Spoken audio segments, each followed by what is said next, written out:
কেউ একজন বলেছিল জীবন এখানেই শেষ নয়, এখনো অনেকটা পথ পাড়ি দেওয়া বাকি।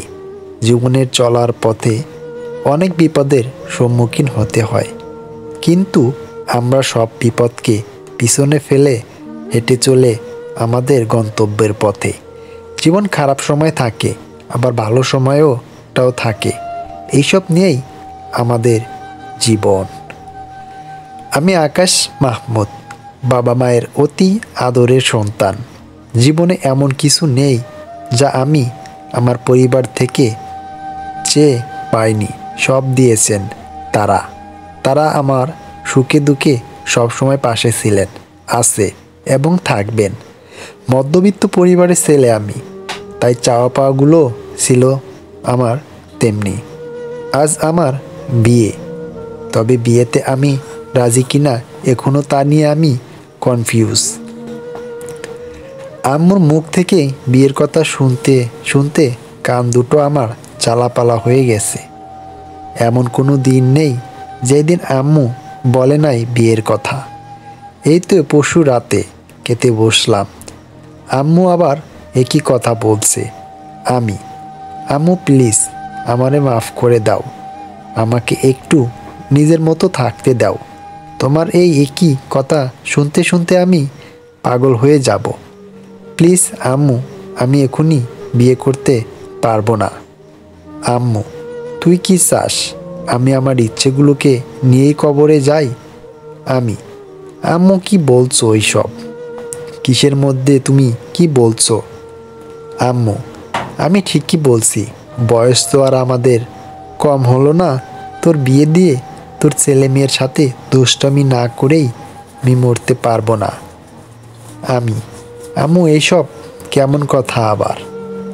আম্মু দেখ, আজকে আমি লাস্ট বারের জন্য বলছি, বিয়ে করবি কি না বল।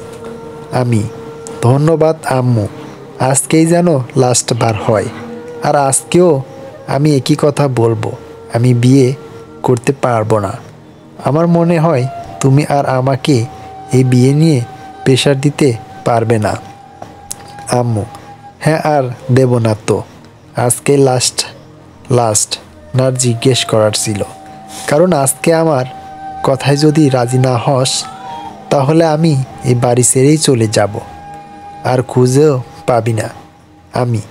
আম্মু এইটা কিন্তু আমার উপরে জোর করা হচ্ছে। আম্মু, তাই মনে করে থাকলে তাই, তবুও তোর রাজি হতে হবে। আর যদি না হই আম্মু, তাহলে আম্মু ডাকার মতো এই আম্মুটাকেও আর খুঁজে পাবি না। আব্বু, তুমি কিছু বলছো না কেন? আব্বু, আমার কিছুই বলার নেই। লাস্ট 3 বছর আমি তোমাকে 1095 বার ও বেশি বলেছি, তোমাকে আমার কথা শোনো নাই। আজকে আর আমি কিছু বলতে পারবো না। আমিও তোমার আম্মুকে নিয়ে চলে যাব। রুমে সব গুছানোই আছে, গিয়ে দেখে আসো। তোমরা আমাকে জোর করতে পারো না আব্বু, এখন প্রয়োজন পড়েছে তাই জোর করতে বাধ্য হচ্ছি।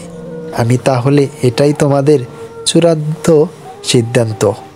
আম্মু প্লাস আব্বু, হ্যাঁ। তাহলে আর কি করার, নিয়ে দেখো। আম্মু, তার মানে তুমি রাজি? না হয়ে উপায় আছে আব্বু, সব কিছু রেডি, বিয়ের দিন তারিখও রেডি, পরশু বিয়ে। মানে কি? মাত্রই তো বললাম আম্মু, সব ঠিক করা আছে। এত বড় ধোঁকা আব্বু, চুপচাপ এখন রুমে যাও আর অফিস থেকে ছুটি নিয়ে নাও। কালকে থেকে আর অফিসে যেতে হবে না, এখনো অনেক কাজ বাকি। আচ্ছা দেখছি।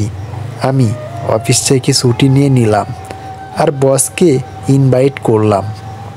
লাস্ট 2 বছরে একেবারের জন্য আমি ছুটি নেইনি, তাই আজকে বসকে বিয়ের কথা বলতেই 15 দিনের জন্য ছুটি দিয়ে দিল। বর্তমান সময়ে আজকে আমার বিয়ে, এখনো আমি মেয়েকে দেখি নাই, আর আমার দেখারও দরকার নেই, কারণ বিয়েটা করছি শুধু আম্মু আব্বু জোর করার কারণে। নয়তো বিয়ে করতাম না এখনই, কিন্তু কিছুই করার নেই। চলে গেলাম কনের বাড়ি। ভালোই ভালোই বিয়েটা শেষ হয়ে গেল, কিন্তু এখনও আমি মন থেকে মানতে পারছি না। বউ নিয়ে আসার সময় শাশুড়ি শেষে কি কান্না, আর শ্বশুর আমার হাত বউয়ের হাতের উপর রেখে বলল, বাবা অনেক আদরের মেয়ে, আমার কষ্ট দিও না কখনো। তখন শুধু আমি মাথাটা নাড়িয়ে হ্যাঁ সূচক বললাম। বউয়ের কান্না দেখে আমারও ভালো লাগছে না। মেয়েরা এত কান্না করতে কিভাবে? গাড়িতে পুরোটা রাস্তায় কান্না করছে, অনেকটা বিরক্তও লাগছে, কিন্তু কিছু বলতেও পারছি না। বাসায় আসলাম, সব ফর্মালিটি শেষ করে বউকে নিয়ে আমার রুমে গেল। আমি কি করব, একটু ফ্রেশ হয়ে ছাদে চলে গেলাম। আকাশ পানে চেয়ে আসি আর হাজার তারার মাঝে তাকে খুঁজছি। কি দোষ ছিল আমার, কেন এমন হয়ে গেল? খুব বেশি অপরাধ করেছিলাম কি? এমনটা না হলেও হতে পারত। চোখ দিয়ে অজর ধারায় জল ঝরছে। আজ যেন একটু বেশি কষ্ট হচ্ছে, নিজেকে কিছুতেই বুঝতে পারছি না। পেছন থেকে আম্মুর গলাফ আওয়াজ পেয়ে একটু চমকে গেলাম। আম্মু তুমি এইখানে? আম্মু হুম, কিন্তু তুই এইখানে কি করছিস? আমি কিছু না, কোথাও ভালো লাগছে না, তাই এইখানে আসলাম। আম্মু আমি সবই বুঝি, একমাত্র সন্তান তুই আমার, তোর মনের কথা আমি না বুঝলে কে বুঝবে বল? সত্যি মায়েদের কোনো তুলনা হয় না। সন্তান হাসলেও বুঝবে হাসির রহস্য, আবার কাঁদলেও বুঝবে কান্নার রহস্য। তাদের মুখে কিছু বলতে হয় না।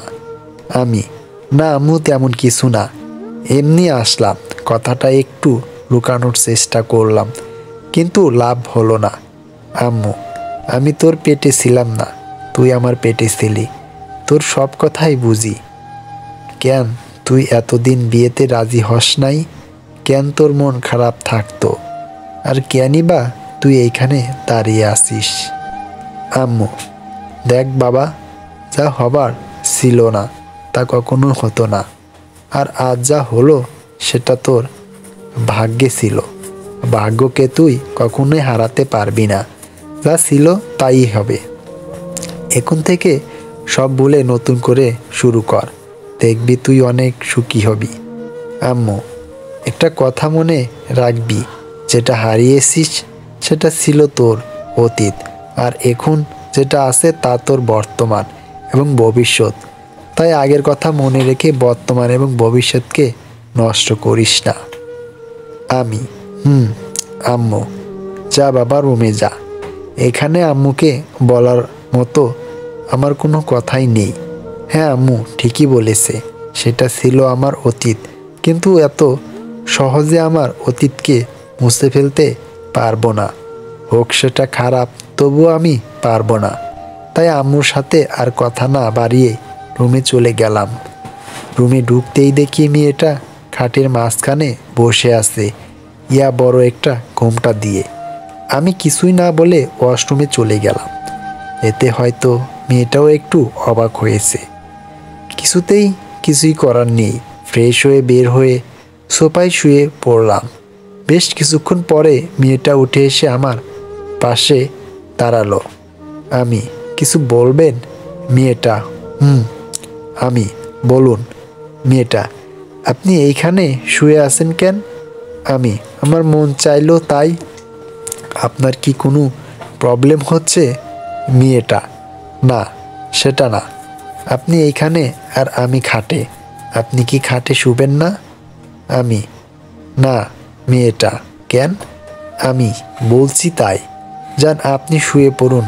মেয়েটা আপনার কি কোনো কারণে মন খারাপ?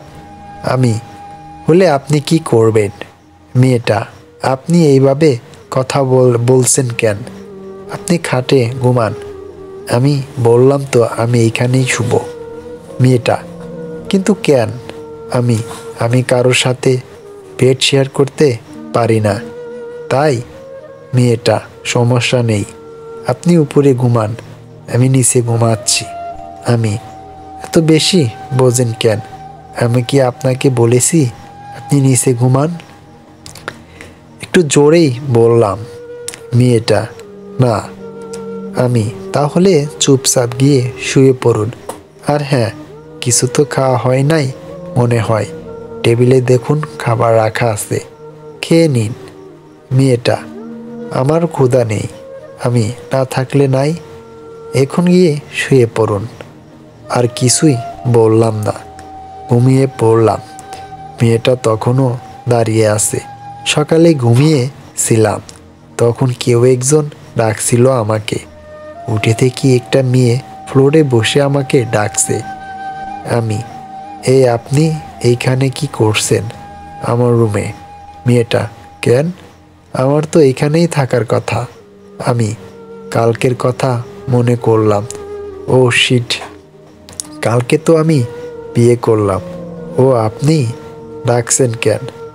মেয়েটা, আম্মু ডাকছেন খেতে। আমি যাচ্ছি, আপনি যান। মেয়েটা, আপনি রেডি হয়ে আসুন। আমি আর কোনো কথা না বাড়িয়ে ফ্রেশ হতে চলে গেলাম। বের হয়ে একসাথে খেতে গেলাম। খাওয়ার টেবিলে বসে আব্বু, আকাশ আজকে কোথায় যেন যাওয়া না হয়। আমি, কেন আব্বু? তোমার শ্বশুরবাড়ি থেকে লোক আসবে, তাদের সাথে যাবে। আমি, কেন? আব্বু যেতে বলছি তাই যাবে, এটাই নিয়ম। আমি, কখন আসবে আব্বু? দুপুরের মধ্যেই আসবে। আমি, আচ্ছা। খাওয়া দাওয়া করে রুমে গেলাম। বসে আছি, তখন মেয়েটা আসলো। আমি, এই শুনুন। মেয়েটা, জি আমার একটা নাম আছে। আমি, জানি। মেয়েটা, তাহলে নাম ধরে ডাকছেন না কেন? আমি, আমার ইচ্ছে। সত্যি বলতে আমি এখনো মেয়েটার নাম জানি না। মেয়েটা, আমার নাম রাইসা। আমি, এই রে, বুঝতে পড়ে গেছে মনে হয়। জানি, আপনাকে বলে দিতে হবে না। রাইসা, সেটা জানি। এখন বলুন কি যেন বলবেন। আমি, শুনুন, আমি আপনাদের বাসায় যেতে পারবো না। রাইসা, সেটা আমাকে না বলে আব্বুকে গিয়ে বলুন। আমি, এই রে, আমার দুর্বল জায়গার কথা হয়তো বুঝতে পেরে গেছে। কেন আব্বুকে আমি কেন বলতে যাব? রাইসা, তাহলে আমি গিয়ে বলছি। আমি, ওই না, থাক, বলতে হবে না। রাইসা, আচ্ছা। আমি এখন একটু বের হব, কেউ জিজ্ঞেস করলে বলবেন কাছে কোথাও গেছে। রাইসা, আচ্ছা, বাসা থেকে বেরিয়েছি বন্ধুদের সাথে আড্ডা দিব বলে। আর আমি ওই বাসায় যেতে চাচ্ছি না, তাই। কিন্তু কপাল মন্দ হলো, যা হয় আর কি। একটু পরে আব্বু কল। আমি একটু, আব্বু তুমি 10 মিনিটের মধ্যে বাড়িতে আসবে। আমি, আচ্ছা, কি আর করার, তাড়াতাড়ি বাসায় চলে গেলাম। আব্বু, কোথায় গিয়েছিলে? আমি, আব্বু একটু দোকানে গিয়েছিলাম। পাশে তাকিয়ে দেখি মেয়েটা মিটি হাসছে। বুঝতে পারছি এই মেয়েটাই পিন মারছে। ঠিক আছে, আমিও দেখব। আব্বু, একটু পরে সবাই আসবে। কোথায় যাও না। আমি, জি আব্বু। কি আর করা, রুমে গেলাম। বসে ফোন চাপছিলাম, তখন রাইসা আসলো। আমি, ওই শুনুন। রাইসা, জি বলুন। আমি, ওই আপনি আব্বুকে কি বলছেন? রাইসা, আব্বু আপনার কথা জিজ্ঞেস করছিল, আমি যা যাই তাই বলছি। এভাবেই দুপুর হলে আসলো। কিছুক্ষণ পরেই শ্বশুর বাড়ি থেকে লোক আসলো। সন্ধ্যায় তাদের বাসায় নিয়ে গেল। শ্বশুর বাড়ি যেতেই মনে হলো সবাই আমার অপেক্ষাতেই ছিল। আমাদের যাওয়া দেখেই সবাই আমাকে নিয়েই ব্যস্ত হয়ে পড়ল। রাতে খাওয়া দাওয়া অনেক কষ্টেই শেষ করলাম, কারণ শ্বশুরবাড়ির খাওয়া একটু বেশি করেই খাওয়াই। আর এত খাবারের আইটেম রান্না করছে, সবগুলো একবার দেখলেই পেট ভরে যাবে। এই জন্যই বিবাহিত লোকেরা বলে শ্বশুরবাড়ি মধুর হাঁড়ি। যাই হোক, খাওয়া দাওয়া সেরে রুমে গেলাম। বসে গল্প লিখছিলাম। এমন সময় দুটো সুন্দরী রমণীর আগমন। প্রথম মেয়ে, এই যে দুলাভাই, কেমন আছেন? আমি আরিব্বাস, শালি আছে আমার, আর আমি জানি না। দেখতে তো মাশাআল্লাহ, জি ভালো। আপনি শালিকা? শুনুন, আমার নাম মিম, আর আমি আপনার ছোট, তাই আমাকে তুমি করেই বলবেন। আমি, ও আচ্ছা, মিম। তা দুলাভাই কেমন কাটলো বুবুর সাথে প্রথম রাত? আমি, এমনটাই ভেবেছিলাম, একটু বেশি পাক না। অনেক ভালো। মিম, দুলাভাই আমি তো শুনলাম আপনাকে নাকি খাটে ঘুমাতেই দেয় নাই। আমি, এই রে সেরেছে, কিন্তু আমাকে খাটে ঘুমাতে দেয় নাই মানে কি? আমি নিজেই তো ঘুমাই নাই। রাইসা, তোমার খবর আছে আমার নামে মিথ্যা বলা? তোমাকে কে বলল? মিম, যেই বলুক না কেন, সত্যি কিনা সেটা বলুন। আমি, মোটেই না, একটু মিথ্যা বললাম। মিম, তাহলে তো ভালো। তা দুলাভাই আমার জন্য কি এনেছেন? আমি, তোমার কি লাগবে? মিম, তার মানে আপনি কিছুই আনেন নাই? আমি তো জানি না তোমার কি পছন্দ, তা আনা হয়নি। তুমি এখন বলো কি লাগবে তোমার? মিম, যা বলবো দিবেন? আমি, বলো। মিম, আপনাকে? আমি, মানে? মিম, জি দুলাভাই, আমার আপনাকে অনেক ভালো লেগেছে। আপনি আপুকে ছেড়ে দিন আর আমাকে বিয়ে করুন। আমি, কি বলছো এইসব? মিম, কেন, ভুল কিছু বললাম? আমি, মিম, বেশি দুষ্ট তাই না? মিম, সত্যি বলছি, আমি আপনাকে ভালোবেসে ফেলেছি। এমন সময় দরজার দিকে চোখ গেল, দেখি রাইসা দাঁড়িয়ে আছে। খাইছি রে, এই মেয়ে আবার উল্টা পাল্টা কিছু না ভাবে, মানসম্মত শোনো যাবে তাহলে। রাইসা, বাহ, ভালোই তো। আমি, কি ভালো? রাইসা, আমি যা শুনলাম। আমি, আরে আপনি যা ভাবছেন তা নয়, আসলে মিম একটু মজা করছিল। রাইসা, মজা তাই না? থাকুন আপনি ওর সাথে, আমি গেলাম মরতে। আমি, মরতে মানে? রাইসা, মরতে মানে মরতে, আর বেঁচে থাকতে চাই না। আমি, আরে কি সব বলছেন? মিম, বাহ বাহ, একদিনেই এত প্রেম হয়ে গেল দুজনের মধ্যে। আপু তুই কি করছিস দুলাভাইকে, যে এখন আমার দিকে তাকাইছে না? আমি তো তোর থেকেও বেশি সুন্দর, তারপরেও আমার দিকে তাকাইছেই না। সব দেখিয়ে দিস নাকি? রাইসা, ওই তুই চুপ করবি? লজ্জার শরম কিছুই নেই নাকি? মিম, না আপু, তোর জামাইকে একটু দেখলাম বাজিয়ে। আমি, ওরে শালি রে, আমারে বাজিয়ে দেখা তাই না, আমারও সময় আসবে। রাইসা, হয়েছে এখন যা তোর রুমে। মিম, যাচ্ছি যাচ্ছি, আমি কি তোদের সাথে থাকবো নাকি? রাইসা, তুই যাবি? আমি, আরে এইভাবে বলছেন কেন, থাকুক, সমস্যা কি? রাইসা, থাকুক মানে? ওই আপনার মতলব কি? হ্যাঁ, আপনি কি গেছেরও খাবেন, আবার তলারও খাবেন, কুড়ুবেন? আমি, আরে এখানে গাছতলা আসলো কোথা থেকে? মিম, আপু আমি যাই, তোরা ঝগড়া কর। মিম চলে যাওয়ার পরে রাইসা, ভালোই তো পারেন দেখছি। আমি কি পারি? রাইসা, এই যে কিভাবে ঘরে বউ রেখে অন্য মেয়েদের দিকে নজর দেওয়া যায়। আমি, এটা কিন্তু বেশি হয়ে গেল, আর একটাও বাজে কথা বলবেন না। রাইসা, বাজে কথা তাই না? আমি, চুপ করেন আপনি, একটু ধমক দিয়েই বললাম। কিছুক্ষণ চুপ থেকে রাইসা, সরি। আমি, কেন? রাইসা, আসলে আমি তখন মজা করে বলছিলাম, আর মিম এমনি একটু ফাজিল। আমি, ইটস ওকে। রাইসা, আজকে কোথায় ঘুমাবেন? আমি, কেন? রাইসা, না, কাল রাতে তো আপনি সোফায় ঘুমিয়েছিলেন, কিন্তু আমার রুমে তো সোফা নেই, তাহলে কোথায় ঘুমাবেন? রাইসা, আমি একটা কথা বলতে পারি? আমি, বলেন। রাইসা, আপনি খাটেই ঘুমান। আমি, আর আপনি? রাইসা, আমিও খাটে ঘুমাবো, সমস্যা নাই। মাঝে কোল বালিশ দিয়ে দেব। আমি আচ্ছা ঠিক আছে, শুয়ে পড়লাম। কিছুক্ষণ পরে রাইসা, আচ্ছা একটা কথা বলি। রাইসা, আচ্ছা, আপনি আমাকে মেনে নিতে পারেননি তাই না? আমি কি বলবো ভেবে পাচ্ছি না। সত্যি বলতে হ্যাঁ, আমি ওকে মেনে নিতে পারিনি, আর আমার লাইফে কাউকে মেনে নিতে পারবো না হয়তো। রাইসা, বুঝতে পেরেছি। আচ্ছা, এর কারণটা কি জানতে পারি? আমি অনেক রাত হয়েছে, ঘুমান। রাইসা, বলবেন না? আমি ঘুমান।